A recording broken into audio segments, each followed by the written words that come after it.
Bonsoir, bienvenue à vous en direct sur Public Sénat. Évacuation musclée d'un nouveau camp de migrants. Plusieurs dizaines de CRS ont empêché cet après-midi des migrants d'installer un campement de fortune dans le 18e arrondissement de Paris. Les forces de l'ordre ont fait usage de gaz lacrymogène et se sont vivement opposés à de nombreux militants associatifs venus soutenir ces migrants. Les images à suivre. Depuis le sommet du G7, François Hollande justifie le voyage express de Manuel Valls au match de la Ligue des Champions. Alors que la polémique se poursuit, le chef de l'État affirme que son Premier ministre s'est aussi rendu à Berlin pour une réunion de l'UEFA avec son président Michel Platini. Mais pour l'opposition, c'est une faute politique et morale. Les détails dans ce journal. La loi E20 qui encadre la publicité des boissons alcoolisées est-elle menacée? Un amendement souhaite en tous les cas l'assouplir. L'objectif est de permettre aux professionnels de mieux mettre en avant leurs produits. Mais la ministre de la Santé s'y oppose en faisant part de son inquiétude. Les explications à suivre.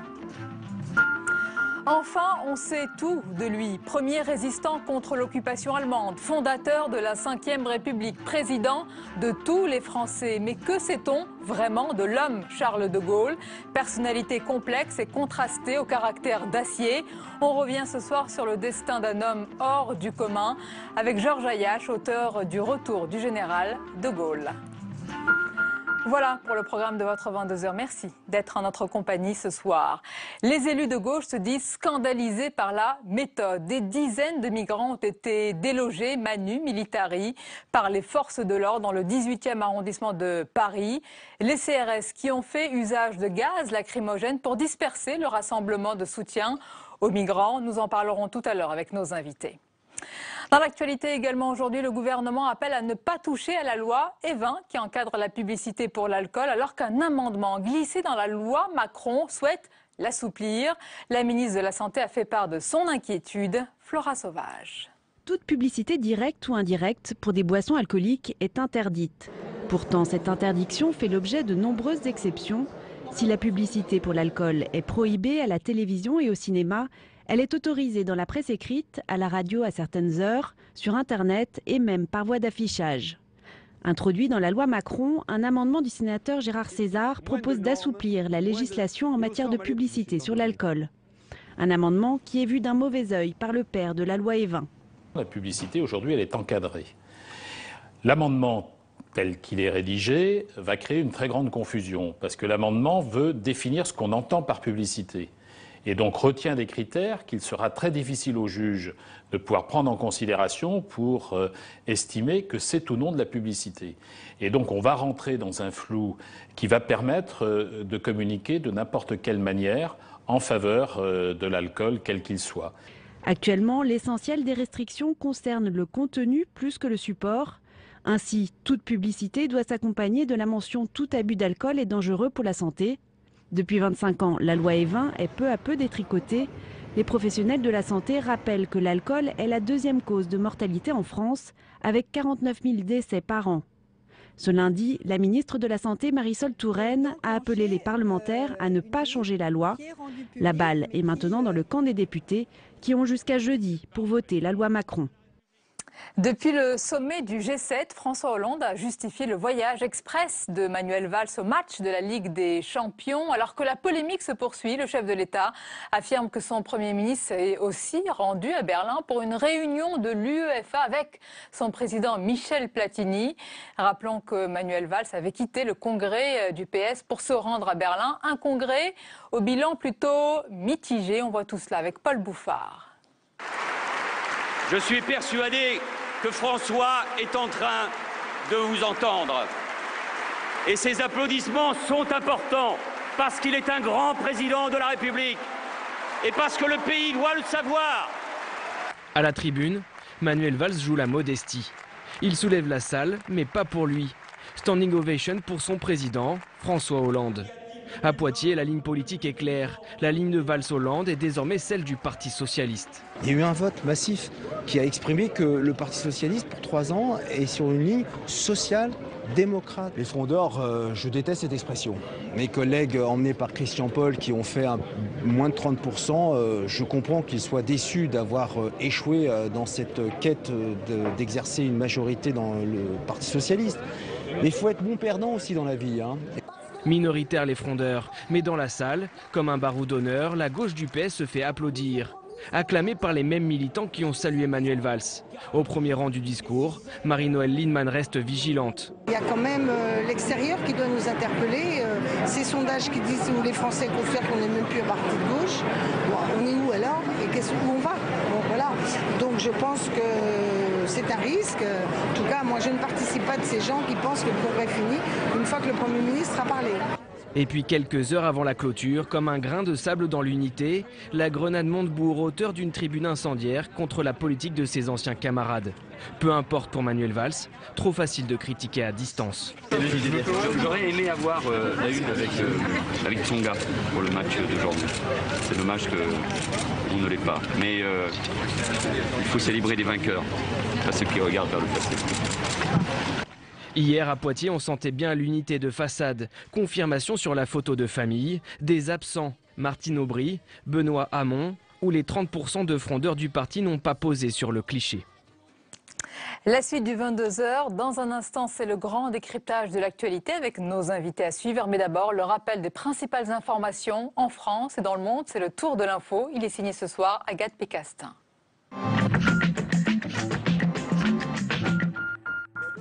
Deuxième jour de discussion pour les principales puissances de la planète et deuxième réprimande à l'encontre de la Russie. Le G7 menace une nouvelle fois de sanctions l'État de Vladimir Poutine, exclu du sommet. Nous pensons que nous devons tout tenter pour faire avancer le processus de Minsk. Même son de cloche à Paris, le président de l'Assemblée nationale, Claude Barthelone, décide d'annuler une visite des députés à Moscou. Une décision ferme en réaction à la liste noire des personnalités interdites de séjour en Russie. Une liste sur laquelle figure le chef des socialistes, Bruno Le Roux. Nicolas Sarkozy en visite officielle en Israël. Le chef du parti Les Républicains s'est rendu à Jérusalem pour échanger avec des entrepreneurs israéliens. Quelques heures après, l'ancien président s'est entretenu avec le président palestinien Mahmoud Abbas à Ramallah. Concernant sa mise en examen pour corruption et trafic d'influence dans l'affaire Bettencourt, les écoutes téléphoniques de l'ancien chef de l'État pourraient être validées ou non. La Cour de cassation tranchera cette question avant fin septembre. L'enquête est gelée depuis l'automne. Recep Tayyip Erdogan en difficulté pour la première fois depuis 13 ans. Le président turc perd sa majorité au profit du parti kurde. Les résultats des législatives sont sans appel.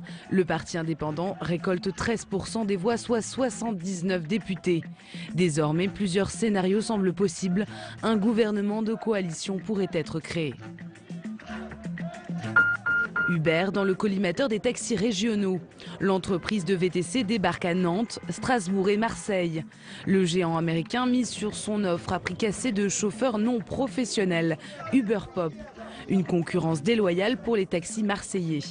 Le mois dernier, Uber a été interdit dans le Nord par le préfet. Une décision qui n'est valable que dans ce département. Et on termine avec le dessin du jour signé Willem pour Libération. Le dessinateur ironise sur le congrès du Parti socialiste ce week-end.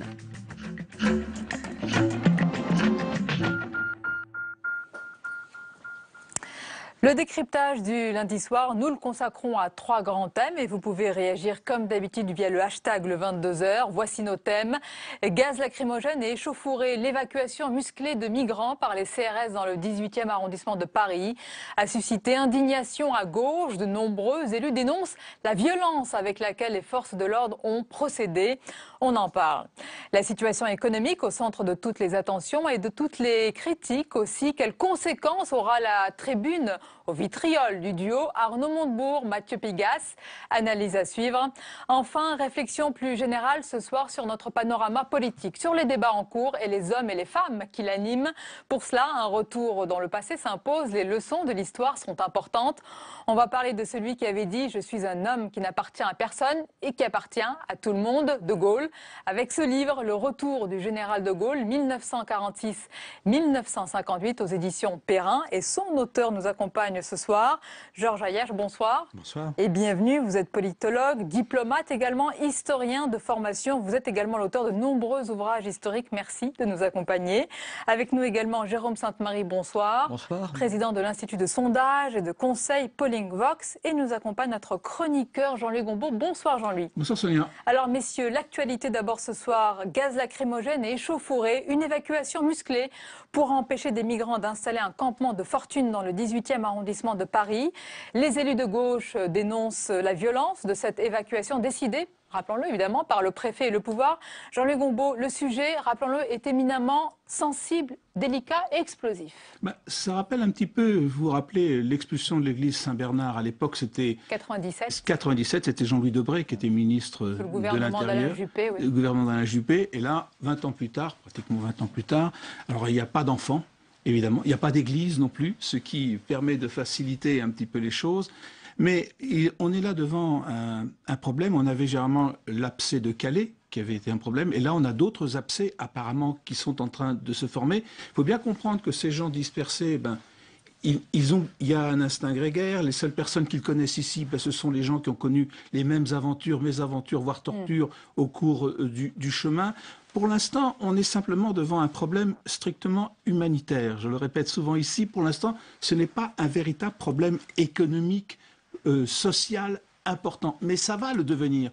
Parce que si on regarde l'évolution de l'arrivée des migrants, ça a doublé en 2014. Et là, on est sur une voie de triplement pour l'année 2015 par rapport à 2014. C'est-à-dire qu'on est sur des chiffres qui vont devenir importants. Ce genre d'abcès va effectivement se développer et on n'a pas de solution de rechange. On n'a pas une solution pour ces gens.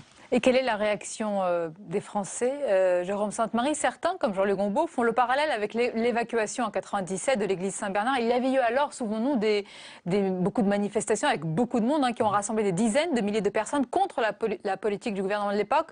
Mais c'est une autre époque. Aujourd'hui, est-ce qu'il pourrait y avoir encore une mobilisation de ce genre? Est-ce qu'il y a la même sensibilité à ce sujet? Non, je ne crois pas pour plusieurs raisons. Déjà, en 97, c'est la droite qui était au pouvoir. Et moi, cet épisode me rappelle plutôt les années suivantes, lorsque c'était Jean-Pierre Chevènement qui était ministre de l'Intérieur et qui était attaqué par ce qu'on appelle la gauche de la gauche, en quelque sorte, en disant que c'était un expulseur, etc.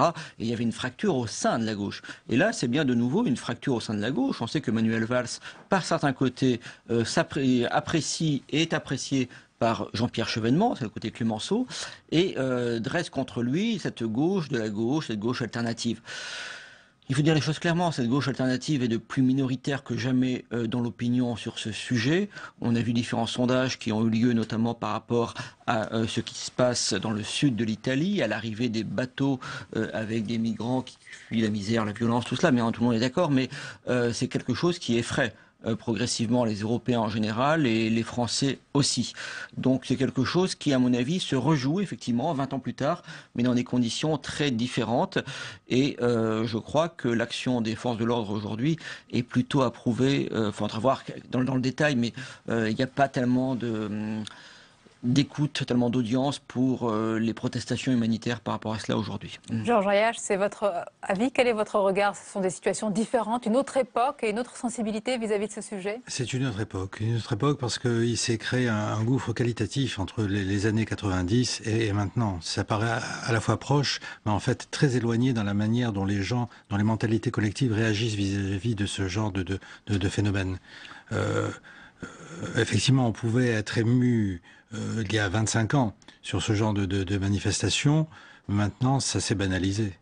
Ça s'est banalisé et comme l'a dit Jérôme Sainte-Marie, fracture à gauche. Alors à la gauche de la gauche, là ce sont des élus vraiment du parti de gauche qui dénoncent un déni de justice et le fait qu'on ne traite pas des demandes d'asile de ces migrants, Jean-Luc Gombault. On les traite, mais on ne leur donne pas une issue favorable. Il y a 60 000 demandeurs d'asile et depuis 5-6 ans, on est autour de 15 000 acceptations. Le problème, c'est que ces gens-là, une fois qu'ils n'ont pas la demande d'asile, disons que 60 000 moins 15 000, ça fait beaucoup de monde. Après, on ne sait pas très bien ce qu'ils deviennent. Les chiffres vont entre 1% d'expulsion jusqu'à 10-15% seulement d'expulsion. Donc les affaires sont quand même traitées. Il faut savoir quand même que pour l'instant, encore une fois, le problème n'est pas véritablement véritablement économique, mais va le devenir. En gros, l'asile en France, ça coûte à peu près 1 milliard d'euros par an. Entre les soins médicaux qui sont apportés à ces gens et qui sont totalement gratuits, plus une prime d'allocation temporaire le temps qu'ils reçoivent le droit d'asile. 1 milliard d'euros, c'est pas quelque chose de très considérable, mais ça commence à devenir un véritable chiffre. Et vu l'afflux des migrants, on ne va pas pouvoir continuer comme ça longtemps. Alors l'autre actualité, c'était, on les a vus ce week-end, les photos, les discours, les appels au rassemblement. Jérôme Sainte-Marie, quel est l'état d'esprit du Parti socialiste au sortir de son congrès, si on devait lui faire une radiographie? Bon, on va commencer par des chiffres, c'est un peu mon métier. Mais là, en l'occurrence, c'est pas un pourcentage, c'est un chiffre absolu, 70 000 votants à peu près pour ce Parti socialiste, qui est le parti au pouvoir. C'est un chiffre incroyablement faible en réalité. Alors on sait que les partis politiques français sont assez faibles numériquement, mais là on atteint vraiment un étiage. Autre problème dans ce congrès-là, finalement, il y a eu très peu de débats, très peu de clarifications. Il n'y a pas eu vraiment de joute idéologique. Et ce qui s'est passé essentiellement dans ce congrès, c'est pas à Poitiers que ça s'est passé, c'est plutôt dans les pages du JDD avec le texte d'Arnaud Montebourg et de Mathieu Pigasse, qui a pris à contre-pied non seulement la majorité du Parti socialiste autour de la motion A et son président Cambadélis, mais peut-être plus encore les frondeurs qui finalement ont perdu largement tout oxygène durant ces quelques jours. Alors parlons de cette tribune. Quel est votre regard, Georges Reich? Il y avait deux conceptions. Il y a deux conceptions qui s'opposent. Il y a celle du gouvernement et du Premier ministre, et on va demander à l'économiste aussi ce qu'il en pense. Le Premier ministre qui met en avant évidemment son réformisme en espérant récolter les fruits de son action. Et puis il y a ce duo dont on va parler, assez improbable au départ, Montebourg-Pigasse, qui affirme qu'on va droit vers le désastre. Elle est où la réalité, la vérité? La réalité, elle est peut-être entre les deux ou nulle part, mais toujours est-il que ça n'est pas inhabituel dans les congrès socialistes. Moi, j'avais commencé mes études politiques en analysant la CFIO au temps de Guy Mollet. Eh bien, les congrès étaient aussi virulents que maintenant. Ah, même beaucoup plus. C'était coups bas, trahison. Et les fractures étaient extrêmement profondes, mais tout ceci était enveloppé dans une sorte d'affectivité. Les congrès à l'époque, c'était quelque chose de très chaleureux, même quand on s'est tripé, on y mettait les formes. Maintenant, il semblerait que ça soit quand même plus prosaïque. C'est votre avis, Jérôme Sainte-Marie? Exactement. Je nuancerai un petit peu ce que dit M. Ayache. C'est qu'à l'époque de Guy Mollet, qui a mauvaise réputation, mais à l'époque, il y avait quand même un contenu idéologique extrêmement fort. Il se trouve que j'ai pas tout lu, mais j'ai quand même parcouru la prose des différentes motions. Faut dire les choses, c'est une nullité idéologique totale. Et ce qui est frappant... Nullité. Oui. Ce qui est frappant aussi, c'est de voir que là, il y avait une caisse de résonance incroyable offerte aux frondeurs. Ils auraient pu s'en servir pour faire valoir leur thèse. Or, ça n'a pas été le cas. Alors, deux choses l'une, soit effectivement il y a un jeu d'appareil, soit, et les deux choses ne s'excluent pas évidemment, soit alors au fond il n'y a pas vraiment de thèse à opposer à la politique gouvernementale. Justement, allons sur le fond, Jean-Luc Gombault, parce qu'on a beaucoup parlé politiquement de cette tribune, mais sur le fond, quelles sont les propositions de ce duo? Ça revient un peu à ce que vient de dire Jérôme, c'est-à-dire c'est quand même assez creux, c'est-à-dire c'est un cri alarmiste, désastre, c'est quand même pas un moindre mot, mais quand vous lisez le texte, alors il y a quelque chose qui est incroyable, c'est que M. Montebourg donne crédit à la droite et aux libéraux, parce que qu'est-ce qu'il dit? Il dit il y a une reprise mondiale partout, sauf en France. Autrement dit, faisons comme les Britanniques, faisons comme les Espagnols, faisons comme les Italiens. Eux, ils connaissent la reprise, la baisse du chômage, alors que nous, avec Hollande, on n'arrive pas à emboîter le... Donc, le seul crédit qu'il donne, et il a peut-être raison, mais le seul crédit qu'il donne, c'est la politique d'austérité, en réalité, parce que ces mêmes pays sont sous le joug, le diktat, comme il dit, de Bruxelles. Et la solution qu'il propose, c'est la seule, c'est la baisse des impôts pour les couches les plus modestes. Enfin, on est face à une situation, peut-être pas, on n'est pas dans le désastre, mais une situation d'une complexité inouïe, et trouver comme solution simplement la baisse des impôts pour les plus modestes, qui est peut-être quelque chose de très positif, est quand même relativement limité. On a beaucoup parlé de cette tribune et d'Arnaud Montebourg. On va aussi s'arrêter ce soir un moment sur le co-signataire, Mathieu Pigasse. Qui est-il vraiment? Son portrait avec Louis Sibylle. Citizen Pigasse, le banquier que l'on s'arrache. Argent double, les formules ne manquent pas tant il est difficile de décrire Mathieu Pigasse. Dépositaire des petits et des grands secrets d'affaires, ce Normand connaît une carrière fulgurante. Sorti de l'ENA en 1994, il est d'abord l'homme de l'ombre dans les cabinets ministériels de Dominique Strauss-Kahn et Laurent Fabius. Puis il part dans le privé sans état d'âme et rejoint la Banque Lazare.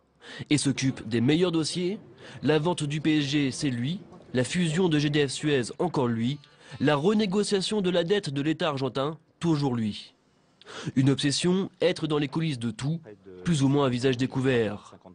De quoi en irriter certains, notamment quand il appelle récemment à la fin de l'austérité en Europe.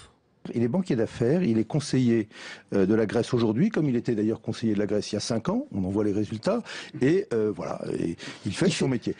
Mais sa soif d'influence ne s'arrête pas au milieu d'affaires ou politique. Mathieu Pigasse rachète aussi de nombreux titres de presse et devient un vrai mania. Il entre dans le capital du Monde et du Nouvel Obs avec Pierre Berger et Xavier Niel. Ce passionné de punk rock rachète les Inrecuptibles et Radio Nova et finit par s'endetter. Ce qu'on peut dire sur le trio entre Mathieu Pigasse, Pierre Berger et Xavier Niel, c'est peut-être celui qui est le plus endetté quand même. C'est celui qui à la base avait un peu moins d'argent que les deux autres. Et donc il a accumulé beaucoup de dettes. Je ne suis pas sûr qu'il puisse suivre les deux autres s'il devait avoir des ambitions démesurées de rachat de groupes européens, de géants européens par exemple. Mathieu Pigasse, banquier de gauche, un paradoxe pour certains. Lui assume. L'année dernière, il signe un livre, le titre, L'éloge de la normalité. Voilà, drôle de duo ou d'attelage. Quelle est votre réaction, impression, Georges Ayache? On trouve de plus en plus de banquiers de gauche. C'est absolument curieux, mais ça me rappelle une réflexion d'Audiard. C'est comme les poissons volants. Ça existe, mais c'est pas la majorité de l'espace tout de même. Jérôme Sainte-Marie. Oui, ça participe à la confusion de tous les repères. C'est pas totalement anodin. On peut être banquier de gauche, hein, c'est pas non plus. On peut être banquier de gauche, on peut être aussi, je ne sais pas quelle est la fonction chez Habitat, et en même temps, voilà, mais ça signifie quand même que le Parti socialiste ne produit plus, si vous voulez, une contestation interne. Autrefois, il y avait une aile gauche au Parti socialiste qui faisait des trucs. Bon, c'est toujours ces 20%, mais ça existait. Et au moins, il y avait une confrontation d'idées. Là, ça ne se fait pas vraiment, ça se fait à travers les attelages essentiellement médiatiques. C'est un peu. Dans les mots beaux, en un mot. Simplement, que vient faire M. Pigasse dans cette galère? Mais je pense quand même qu'il fait son travail de lobbying pour la Grèce. Et effectivement, la France n'est pas à la pointe des gens, disons, doux par rapport à la situation grecque. Et là, il appuie sur le choc union. Il fait son travail de banquier d'affaires qui sert les intérêts de la Grèce. Et c'est tout à son honneur, quelque part. Alors, on a parlé de l'actualité politique et des débats actuels. Et c'est peut-être pour ça qu'on a besoin de prendre un peu de recul, Georges Ayache, et de nous plonger dans votre livre, Le retour du général de Gaulle, aux éditions Perrin, d'aller voir du côté de ces personnalités hors du commun que l'histoire transforme en légende. Alors, on a dû souvent vous poser cette question. Et d'ailleurs, vous commencez ainsi votre avant-propos. Encore un livre sur le général de Gaulle. Encore un. Oui, encore un, parce que finalement, ces grands personnages-là, c'est inépuisable. La production est inépuisable, d'abord parce que ça attire pas mal de gens, c'est vrai, les lecteurs sont plutôt avides de connaître des détails sur la personnalité comme sur l'action, mais également l'histoire a besoin de temps à autre d'être revisitée. Et chaque période a sa propre problématique, ses propres préoccupations, et on réenvisage la personnalité à l'aune de cette époque. Et là, il est incontestable que nous sommes dans une période assez spéciale, où on peut effectivement en creux réévaluer la personnalité de Gaulle et essayer de voir comment il a pu se comporter, si son mode de comportement était si différent de ce qu'on a à l'heure actuelle. Alors vous dites que pour comprendre davantage de Gaulle, il ne faut pas seulement voir la statue du commandeur, il faut voir l'homme dans sa diversité. Et sa faiblesse aussi? Et oui, parce que pendant des années, des décennies même, on nous a asséné une vision de Gaulle, l'homme d'airain, inébranlable, infaillible. Et donc, bon, cette vision marmoréenne est passée de mode maintenant. Il est évident que c'est un peu court pour définir une personnalité aussi complexe. Et comme toute personnalité complexe, elle est ni en blanc ni en noir. Il y a des zones grises, il y a des zones de vulnérabilité, de fragilité, mais aussi de grande puissance. Ça n'hypothèque en rien les vertus qu'on lui attribue généralement. Vous dites qu'en redevenant, entre guillemets, humain, de Gaulle ne perd rien, au contraire de sa grandeur. Non, effectivement, il devient peut-être plus proche. Il a des périodes de blues, il a des périodes dépressives extrêmement fortes. Hein. Comme beaucoup de grands personnages de l'histoire, il a un côté bipolaire. Bismarck était un peu pareil. Il avait, lui, des crises. Vous avez écrit d'ailleurs une biographie sur Bismarck. Mais il avait des crises de larmes, Bismarck. Oui, De Gaulle, on n'a pas été jusque-là, mais il avait des périodes vraiment de grand abattement. En 68, quand Massu va le remonter à Baden-Baden, c'était très, très, très fort. Et de même, 28 ans avant, devant Dakar, quand il reçoit la canonnade des troupes de Vichy, il est aussi très très très abattu. Donc il a ces périodes-là qu'il surmonte, et c'est tout à son honneur, mais aussi il a des périodes d'euphorie, où il croit que tout va réussir alors que ça rate, et il fait même des erreurs d'analyse assez grossières. Et on découvre et on redécouvre dans votre livre les grands moments, évidemment, de l'histoire de cette période, 46-58, et les petites phrases superbes. À celui qui lui avait un jour demandé quel était son programme, il avait répondu « J'ai un nom ».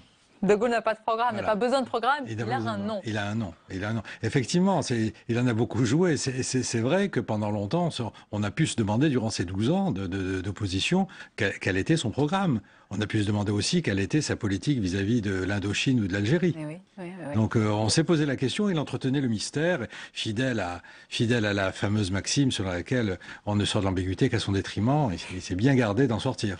Vous parlez aussi, c'est important, de son domicile, son havre de paix à Colombey-les-Deux-Églises. Il avait choisi ce lieu à la fois par exigence familiale, parce qu'il avait une petite fille très malade, mais aussi c'est un lieu particulier dont il disait « c'est admirable, pas une maison, pas un homme à l'horizon ». C'est gai. C'est gai. C'est gai, non. Vous devez étonner tous ces visiteurs. Ça correspond à sa vision un peu nietzschéenne, comme a dit Jean-Raymond Tourneau à une époque, du général. Il se complaisait dans ces moments de solitude, et peut-être y puisait-il des ressources morales tout à fait particulières. Jérôme Sainte-Marie ? Oui, moi quand je regarde un petit peu le général de Gaulle, effectivement, contrairement à ce qu'on imagine, il y a eu toutes sortes de contradictions, notamment dans sa politique algérienne, dans sa politique coloniale, dans sa politique tout court. Il y a toutes sortes de défauts, puis il y a toutes sortes aussi de choses qu'on n'imagine pas. Par exemple, c'est quelqu'un qui utilisait beaucoup les sondages et qui testait à travers les sondages. Ça paraît totalement aberrant par rapport à cette image comme ça, d'une parole qui descend directement quasiment du ciel vers la France à travers lui. Mais non, il testait ses interventions télévisées, par exemple. Hein. Il était très moderne de ce point de vue-là. C'était trop jeune à l'époque, pas auprès de vous quand même. J'ai appris ça beaucoup plus tard, et je vous remercie. Et donc, non, il y a quelque chose qui est frappant, si vous voulez, dans De Gaulle, dans le personnel politique de cette époque, et dans Pompidou d'ailleurs après, c'est à quel point ces hommes, finalement, plus ces hommes que ces femmes à l'époque, eh bien, prenaient au sérieux leurs fonctions, et étaient capables de s'oublier, en tout cas de se contraindre par rapport à l'institution. On est très loin du bon plaisir individualiste et égotiste que l'on constate parfois. Je vais vous laisser aussi réagir. Georges Ayache, c'est vrai que nous commentons tous les soirs l'actualité politique avec parfois des joutes qui sont très violentes. Hein. On se souvient là, congrès face à congrès socialiste et des Républicains. Nicolas Sarkozy qui dit de François Hollande qu'il est d'une médiocrité terrifiante. Manuel Valls qui répond que Nicolas Sarkozy est un problème. Là, on est dans d'autres sphères. On est dans une autre sphère, mais il faut savoir aussi que De Gaulle, s'il était capable de prendre beaucoup de hauteur, et parce qu'il avait une vision, tout simplement, ce qui fait cruellement défaut au personnel politique d'aujourd'hui, qui navigue dans le court terme. Lui avait une vision de long terme, il avait une idée de la France, il l'écrit, mais c'est vrai. En revanche, il savait très bien comment manipuler le milieu politique et même politicien. Il ne faut pas croire qu'il était sur les hauteurs pyramidales et qu'il voyait ça. Non, il savait très bien ce qu'il se passait. Il savait très bien qui était nommé, à quel poste, sur quel levier il fallait agir le cas échéant. Et en 58, il a fait preuve d'une maîtrise exceptionnelle dans cette connaissance des institutions, du personnel politique et de ceux qui pouvaient le servir. Pour conclure, Jean-Luc Gompot. Et du dossier algérien. Parce qu'en fin de compte, ce qui va tuer la SFIO, c'est le général de Gaulle, en fin de compte. Puisqu'en 58, il trouve une solution à un problème qui est posé, il a trouvé progressivement une solution.